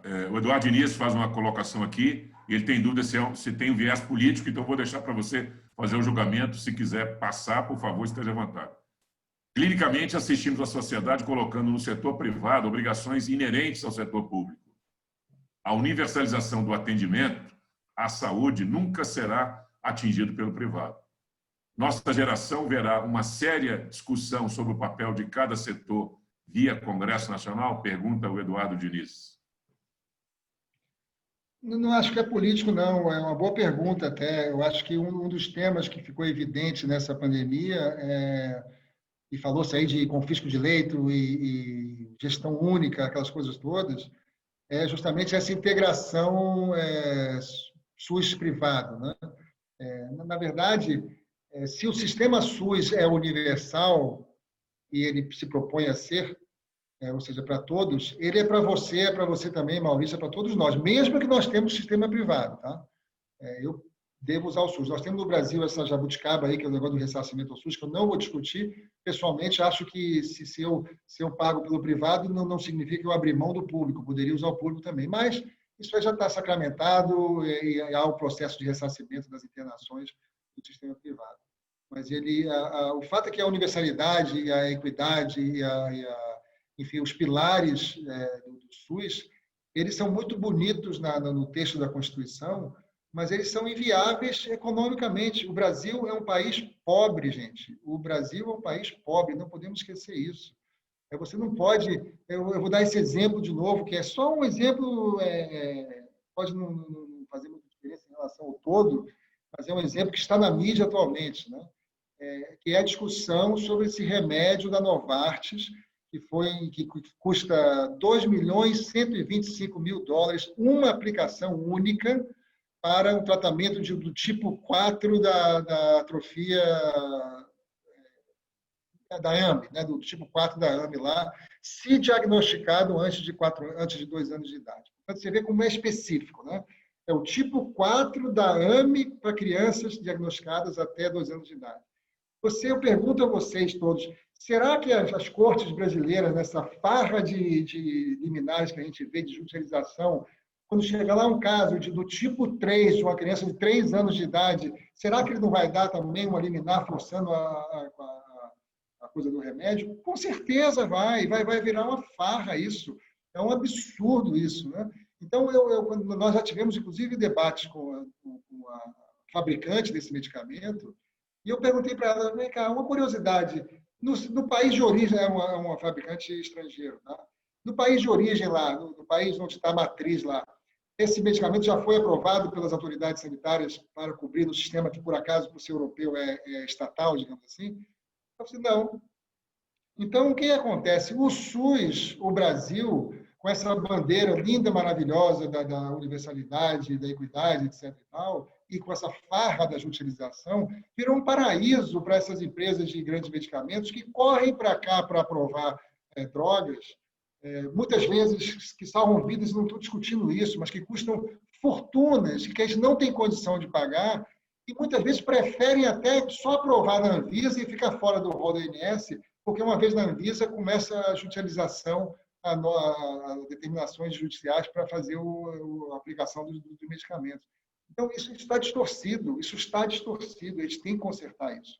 Então, alguém falou aqui hoje da atenção primária, o foco é a atenção primária, gente. Por aí se resolve 90% dos problemas.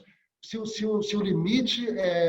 recurso é limitado, a sociedade tem que fazer escolhas. Não é um pote sem fundo de recursos, nem no público, nem no privado. No privado vai machucar de que forma? Os reajustes virão, fica mais caro, tem gente que não consegue pagar, sai do sistema, vai para o SUS.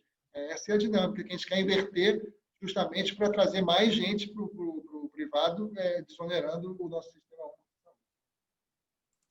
Ok, João, muito obrigado. De certa forma, a próxima pergunta é da Raquel Marimós, que você já abordou bastante, mas é importante reforçar. Ela diz aqui, na sua visão, João, a pandemia oportunizou a evolução da discussão sobre novos modelos de remuneração ou continuamos no mesmo ponto evolutivo em 2019?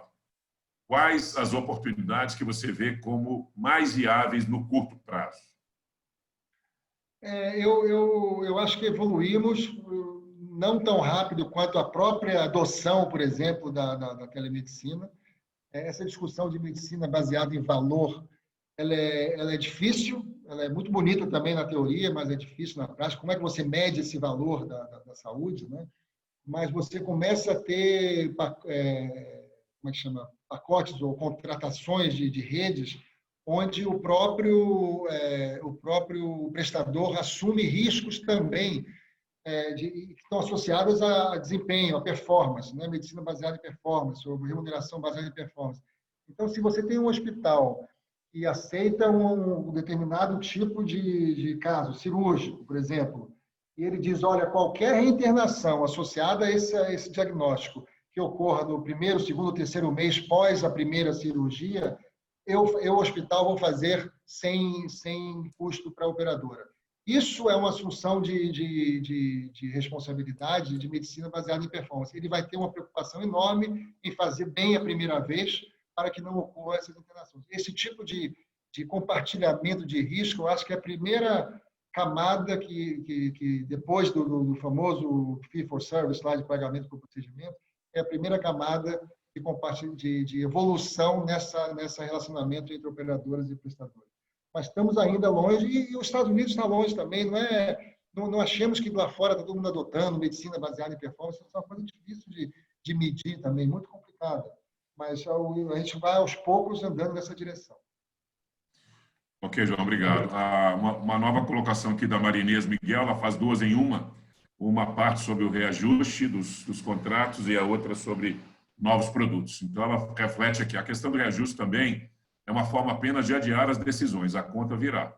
Até porque temos certeza que virá também uma segunda onda de custos pela frente. Entendo que os contratos coletivos deveriam continuar com negociações entre as partes.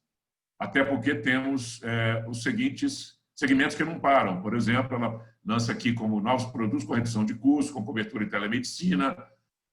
Como é que você vê essa expectativa de produtos mais acessíveis? Então, reajuste e novos produtos. O reajuste, a Marinês tocou num ponto que é, como diz o outro, o óbvio ululante, ou seja, só quem fez o projeto de lei não tem essa visão. Não deveríamos ter envolvido nem no Congresso, muito menos a ANS, os contratos corporativos. São empresas, são maduras, têm suas dinâmicas, mas pelo menos o que a norma da ANS estabeleceu foi que para esses contratos corporativos, havendo uma pactuação de ambas as partes, naturalmente, você não precisa, você pode fazer o reajuste e tocar a vida normalmente, a não ser que a empresa diga, não, eu não quero reajuste, quero usar esse alívio aí proposto pela norma da ANS, e eu sei que lá na frente isso aí vai ser recomposto. Então, no caso dos coletivos, a gente tentou trazer isso para os individuais também, para os individuais não, para os PMEs, né? Os pequenas e médias empresas, mas nesse caso não se aplicou. Mas para os corporativos vale o que for pactuado entre as empresas. O outro tema, me ajuda aí. Desculpa. Novos produtos mais acessíveis. A gente, produto acessível, com a regra atual, que tudo está coberto, que está no rol de procedimentos, as limitações começam, você tem um limite, o quão acessível pode ser. Você pode entrar com franquias, com participações, com redes regionalizadas ou até micro-regionalizadas, como foi dito aqui. Isso tudo, à medida que você tem mais controle dos protocolos e da filtragem para acesso a especialistas, esse tipo de coisa, você consegue baratear o custo. Então, isso é o que se consegue fazer, dada a amplitude atual do rol de procedimentos. Uma bandeira que a gente temos ainda, só está um pouco adormecida agora, porque o foco é passar essa pandemia, era a questão eram outras mudanças na Lei 9656 ou em normas específicas da ANS que visem proporcionar produtos com custos mais acessíveis, tais como a segmentação, a subsegmentação, que é polêmica, eu não vou abrir a polêmica aqui agora, mas por que não um seguro ou plano de saúde, enfim, e só cobra consultas e exames, por exemplo, e tira terapias, tira não sei o quê. Isso vai custar, sei lá, R$50 por mês, R$40 por mês, o que for, certamente é mais barato do que uma consulta nessas clínicas populares que a gente vai hoje, que não tem nada contra, não, mas que é o que atende essa demanda, né, imediata. Aí. Então, mudanças têm que ser feitas, porque quando a gente fala no plano subsegmentado, teoricamente, imagine um plano que só cobre consultas e exames. E uma pessoa vai lá e faz a consulta com uma médica especializada e descobre, dá um exemplo só, um câncer de mama. Tá? A partir daí, ela fez isso no privado, tem lá os exames, o laudo, o especialista, tudo coberto por um plano subsegmentado de consultas e exames. Ela não tem direito à terapia, nem à cirurgia, nem tratamento, porque ela comprou um produto segmentado. Ora, o que seria normal? Bom, agora eu vou para o SUS, porque eu tenho o atendimento universal do SUS, e já vou me adiantando e levando esses meus exames e meu diagnóstico para já tratar imediatamente o meu problema. Isso não é possível hoje, infelizmente. O SUS tem uma exigência de que você, para entrar no sistema secundário, de atenção secundária do SUS, você tem que passar pela triagem ou pela estrutura do próprio SUS nesses exames e nessas consultas. Isso é uma distorção. Há argumentos a favor disso, porque não se criaria a famosa dupla porta, a porta de quem tem recurso, a porta de quem não tem, etc. E tal. Mas outro argumento lá de cá é o seguinte: se tem pessoas que têm recursos, pelo menos para ter um rápido diagnóstico, mas precisam do SUS para se tratar, por que penalizá-las e colocá-las numa fila de novo por 6 meses se elas já têm um diagnóstico pronto? Né? É uma discussão ampla e que vai vir pela frente aí. Mas eu não tenho resposta para isso. O que eu estou dizendo é o seguinte: para trazer mais gente para o setor privado, precisaremos de ter mecanismos, seja dos que eu falei, seja de uma norma nova que permita planos subsegmentados para baratear o custo e aumentar o acesso. Nesse sentido, João, complementando a sua resposta aí, o Pablo faz uma nova abordagem aqui que eu acho interessante colocar para você. Quais as oportunidades e desafios dos cartões de saúde, esses programas de assinatura do mercado, se eles de fato podem ser uma alternativa aos planos de saúde para serem consolidados no mercado para a população? Quais são as ponderações? Esse foi um dos pontos que eu abordei rapidamente no finalzinho ali, dos produtos que estão gravitando em volta do centro, que é o plano de saúde. Né? Olha, eu perdi o nome de quem falou. É Paulo, não? O Pablo, que é aquele que participou aqui pelo Sindiceg. Isso é controverso. Eu já recebi ligações ou mensagens de operadoras dizendo: pô, o que é isso? Tá entrando no meu terreno aqui, está invadindo o meu terreno. Né? É uma fronteira tênue que existe aí. Eu filosoficamente, sou a favor de mais produtos para pessoas, desde que legais, né? Para pessoas que não tenham recursos para comprar plano de saúde e queiram se atender de uma forma ou de outra. Tá? Por outro lado, se há em vigor, e é preciso analisar cada caso, um mecanismo de mutualismo, que é uma característica específica de seguros e planos de saúde, e, portanto, regulada, seja pela SUSEP, no caso de seguros, seja na ANS, nós não concordamos que hajam outros produtos se fazendo valer desses mecanismos de mutualismo, ou seja, cobrando de um monte de gente para tratar poucas pessoas, porque isso aqui tem que ser regulado. Isso é poupança de terceiros, você tem que fazer reserva, tem que acompanhar a solvência, senão no final do dia um troço quebra e você fica um monte de gente lá precisando de coisa e não tem atendimento. Né? Então, é preciso tomar cuidado de como isso está sendo vendido. E plano de saúde é só plano de saúde e está regulado pela ANS. Você não pode vender um negócio desse como plano de saúde. E se está sendo utilizado ou não mecanismos de mutualismo. Né? Então, você tem hoje produtos que vendem assinatura. Eu vou dar um exemplo. Tá? Você tem assinatura de uma seguradora e tal para serviços, mal comparando aqui, serviços de atendimento de help desk para ir na tua casa, ver o seu computador, tirar suas dúvidas, ou fazer a rede, etc. E tal. Ou de chaveiro para resolver o problema na sua porta, ou de encanamento. Você pode ter acesso a prestadores também que fazem consultas por telemedicina. E você vai lá e paga diretamente ao prestador algum tipo de preço descontado. Agora, planos que dizem me pague X por mês e tenha acesso ilimitado ao número de procedimentos assim assado, isso está muito mais parecido com o mutualismo, com o seguro, e, portanto, deve ser olhado pela ANS com cuidado. Tá? João, outro Maurício, me permite. Pois não. A gente vê esse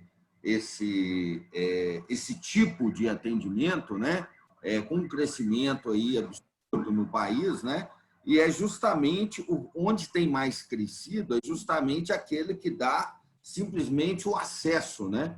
Quer dizer, é como você comentou aí, a pessoa paga uma mensalidade para ter acesso a uma rede em condições diferenciadas, né? A pessoa paga lá, sei lá, R$20, R$10 por mês para conseguir ter acesso à consulta. Aí colocam até comparativo, né? A consulta particular custa R$300. Se você tiver o cartão tal, você vai pagar só 80, só 70 e etc. Né?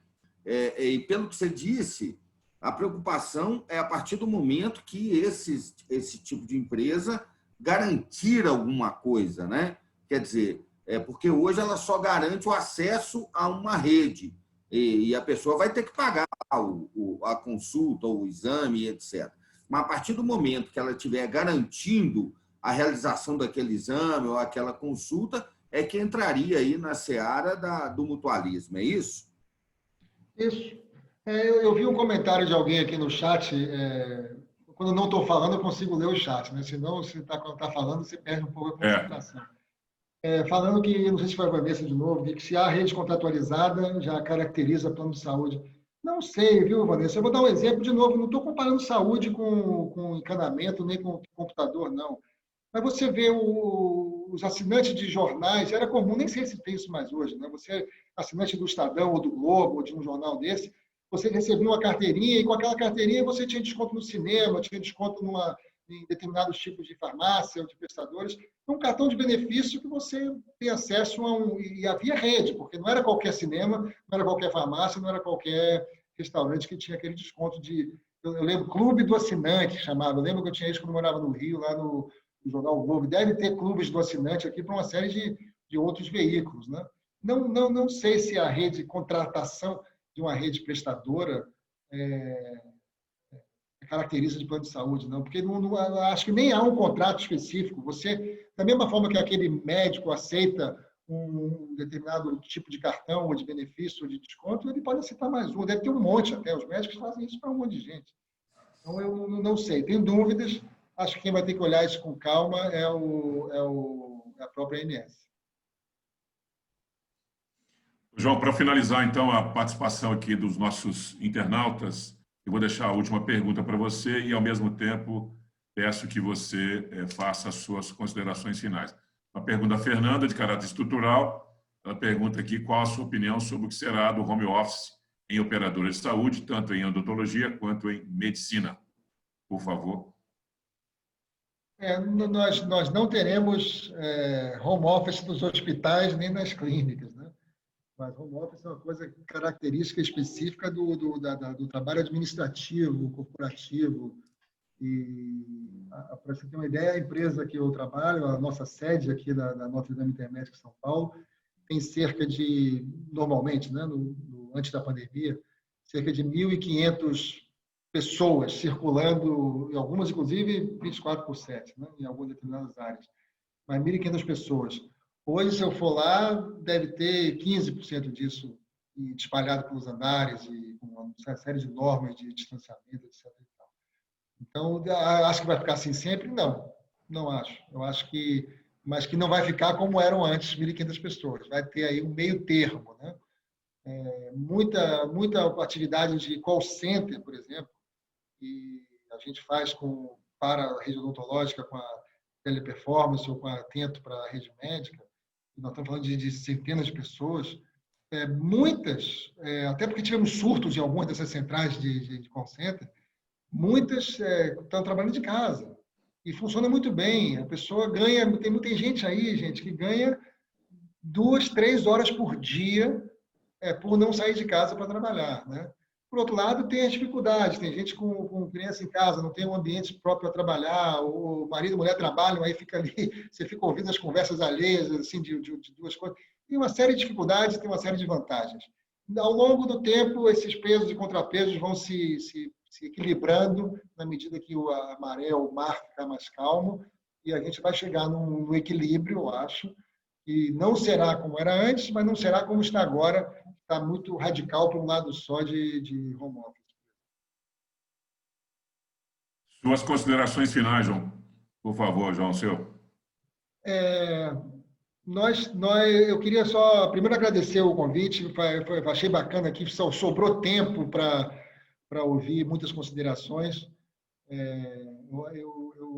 Na verdade, tenho um pouco dessa impressão de que nós estamos aqui pregando para convertidos, mas aqui não era, a intenção aqui não era converter, mas talvez esclarecer e abordar pontos, ou até pontos de vista da Fê na Saúde sobre determinados temas que estão ainda em aberto, ou dar um retrato para vocês do que aconteceu por trás dos bastidores, na história do exame sorológico, dos oncológicos orais, que são coisas que estão vindo à tona aí. Eu acho importante compartilhar isso, para vocês terem um pouco mais de conhecimento dessas atividades da própria Fê na Saúde, né?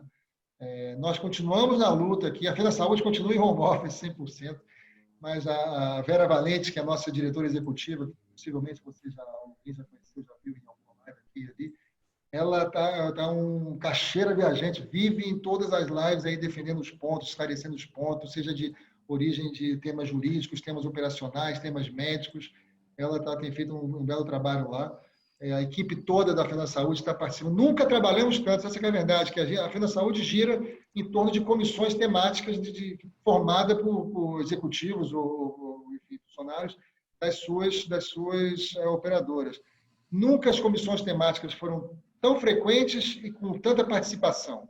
Portanto, isso é uma facilidade do home office, enfim, dessas reuniões por Zoom que a gente tem visto, e que gerou uma sinergia muito grande das operadoras conosco. Nunca houve tanta colaboração, pessoal, entre as entidades que representam as empresas, né? Hoje eu pego o telefone aqui, a gente fala, se reúne rapidamente, põe na tela o presidente da Brange, o presidente da Unidas, o presidente da Unimed, lá o Orestes, o Anderson, o Reinaldo, o Mirox, da Santa Casa. A gente tem discutido, muitos desses temas que eu citei hoje aqui são transversais, eles pegam todo mundo, uns mais, outros menos, mas pegam todo mundo, né? Portanto, nunca foram tão unidas nessa discussão, mesmo com as entidades representadas, a Abramed dos laboratórios, a ANAP dos hospitais, o CN Saúde lá do Breno dos hospitais também, nunca falamos tanto e nunca nos vemos tão pouco, na verdade. Ninguém se encontra mais, mas se trabalha muito mais produtivamente sobre temas que estão aí, inclusive agora, conforme eu mencionei, a própria reforma tributária. Então, eu queria deixar uma mensagem que todo mundo já ouviu, eu torço para que seja verdade também, mas que isso vai passar.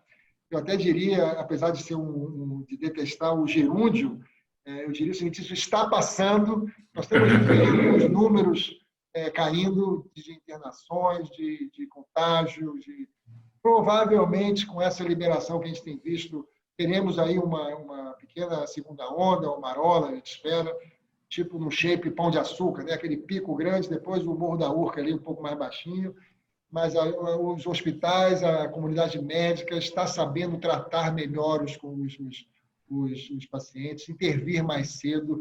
Hoje não se fala tanto mais em intubação, hoje se fala em tratar problemas com anticoagulantes, com outras coisas que têm dado resultado. Os prazos médios de internação têm caído, portanto, a gente aprendeu, vamos aprender ainda mais, a tratar. A vacina deve vir aí, vai ser um grande desafio logístico vacinar a população mundial, e, enfim, a brasileira também, nós temos nossas diferenças regionais também, mas o foco, de passar dessa onda agora, o foco vai ser justamente vacinar para trazer a todo mundo aquela tranquilidade que você pode ganhar quando vê que a coisa está melhorando, mas só vai ter eliminada mesmo quando as vacinas estiverem aplicadas. E assim que isso tudo acabar, nós vamos voltar à nossa agenda anterior, de discussão do marco legal, de subsegmentação, de relação com prestadores, visando sempre o crescimento do nosso querido setor de saúde suplementar, que ainda vai passar por algumas turbulências nos próximos meses, com certeza. Então, eu agradeço, estou vendo que temos agora aí os 120 participantes, muita gente mandou pergunta. Se quiser, o Maurício mande para mim, a gente comenta e, enfim, a gente acaba de interagir. mas eu, mais uma vez, agradeço a hospitalidade digital mineira. João, reiteradamente, muito obrigado. Nossos agradecimentos em nome do CSP pela sua gentileza, generosidade. A gente gosta muito de uma expressão que está sendo muito utilizada agora, que é humildade para aprender e solidariedade para ensinar. E você, literalmente, né, com as suas reflexões, com as suas observações e pontuações, nos ensinou bastante, tenho certeza disso. Mas, pessoal, quero agradecer a todos aí a participação, as nossas beneméritas, operadoras, seguradoras, a todas as pessoas da Bahia, meu amigo Dermerval, pessoal de Cabo Frio, de Recife, meu amigo Citaro estava aí presente, a todos aí do Sindseg, do Sindicato dos Corretores, né? E a toda a diretoria, João Paulo, aí em seu nome, eu agradeço a todos a diretoria por, mais uma vez, me confiar essa missão aqui, que é bastante honrosa para mim e bastante desafiadora, porque é conciliar todos os interesses aqui do grupo como mediador. Devolvo a palavra ao amigo cerimonial aí, mestre cerimônia. Pique, por favor. Muito obrigado a todos, tenham um bom dia, ótimo trabalho, sucesso aí, sejam todos abençoados. Obrigado, Maurício. Gostaríamos de agradecer e parabenizar pela brilhante apresentação e participação conosco neste seminário de saúde ao senhor João Alceu Amoroso Lima. Nós gostaríamos também de agradecer a presença, participação dos debatedores, senhor João Paulo Melo, presidente do CSP-MG, Pablo Guimarães, diretor do Sindseg, Paulo Fernando Matar, vice-presidente do Sincor Minas Gerais, e do diretor Maurício Tadeu, pela mediação deste debate. Gostaríamos de informar a todos que a gravação do Seminário de Saúde ficará disponível no canal YouTube do CSP-MG e as beneméritas irão receber a lista dos participantes inscritos no evento. Senhoras e senhores, o CSP-MG se honra e tem o prestígio de tê-los conosco em nossos eventos. Convidamos a seguir as nossas redes sociais para que possam ter acesso para os nossos próximos e breves eventos. Esperamos revê-los em nossos eventos, sejam eles, neste momento, virtuais ou assim que as autoridades de saúde autorizarem a retomada dos eventos presenciais com segurança, aguardamos revê-los pessoalmente. É uma honra e prestígio ao CSP-MG tê-los sempre conosco e confiarem em nosso trabalho. A todos, finalizando essa transmissão, agradecemos a presença, desejando um bom dia e uma excelente semana em nome do CSP-MG. Obrigado a todos pela presença.